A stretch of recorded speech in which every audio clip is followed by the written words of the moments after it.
9.13 부동산 대책이 나왔습니다. 집값 잡을 수 있을까요? 안녕하세요. 행복한 부자 레시피를 하고 있는 춘희 아줌마입니다. 안녕하세요. 요즘 구독도 많이 해주시고 좋아요도 많이 눌러주셔서 너무너무 감사합니다. 9.13 부동산 정책이 나왔습니다. 그래서 주택시장 안정화로 갈 거라고 대책을 이제 내놓았습니다. 그래서 그 내용들을 한번 간추려 봤습니다. 집값을 잡을 수 있는지, 부동산 전체적인 안정화로 접어들 건지, 어떤 건지, 그리고 이걸로 인해서 누군가는 도움이 될 것이고 누군가는 낭패를 볼 것이고 항상 그랬던 것 같습니다. 근데 내용 정리를 제가 한번 적어 봤는데 이걸로 한번 쭉 살펴보겠습니다. 이번에 9월 13일 날 부동산 대책이 나와서 많은 전문가들의 시시비비가 엇갈리고 그런 많은 말들이 지금 나오고 조금 시끄럽습니다. 이걸로 좋은 사람도 있고 조금 어려운 사람들도 있을 거고 낭패를 보는 사람들도 분명히 있을 겁니다. 정책에 의해 가지고 부동산이 적용이 많이 받는 거는 사실이거든요.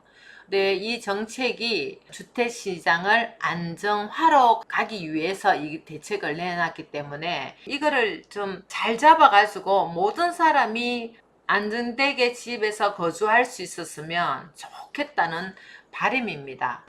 그래서 이 9.13 부동산 대책, 주택시장 안전 대책을 네 가지로 이렇게 구분을 해놨더라고요. 그래서 첫 번째가 초고가 다주택가 핀셋 정세입니다.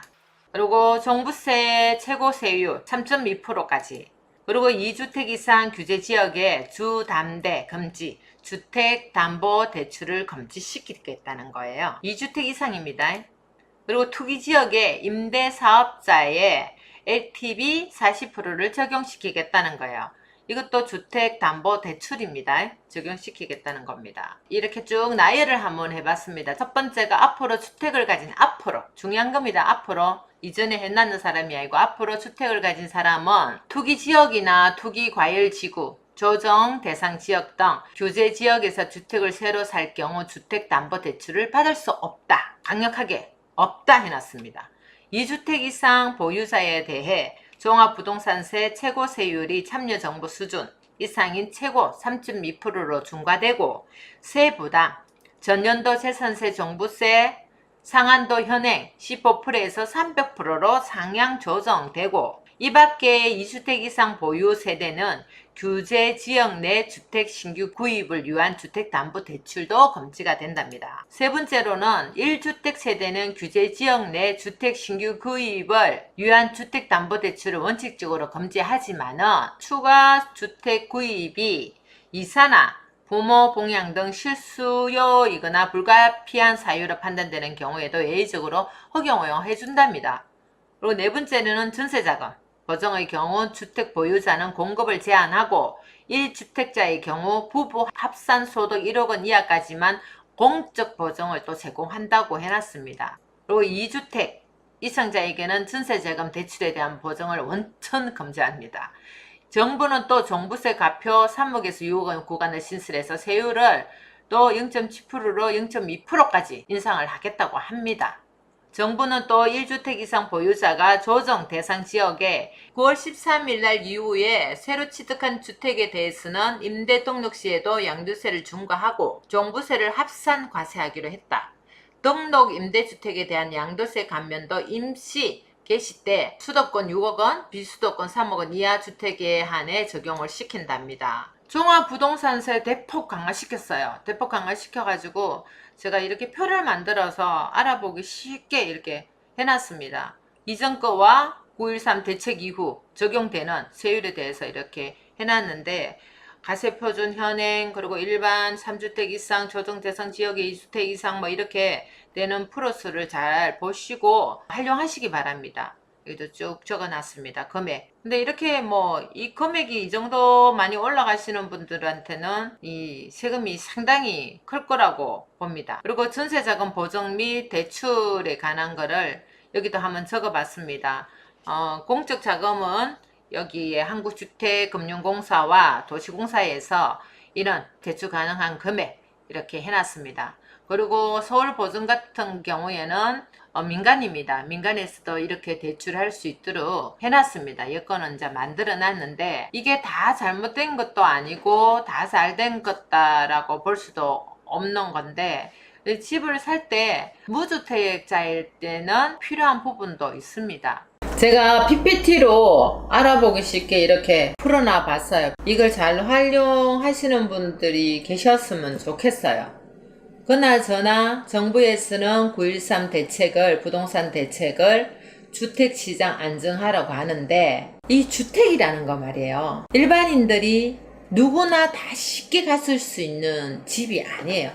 어쩌면 이게 절반 이상의 사람이 적용 안 되는 경우예요. 집을 안 가진 사람한테는 이게 전혀 적용이 안 되는 경우죠. 집을 가지고 있고 내가 이런 부동산으로 집적으로 이런 걸 투자를 해가지고 돈을 벌려고 자산을 하려고 하다 보니까 1주택자, 2주택자, 3주택자가 있잖아요.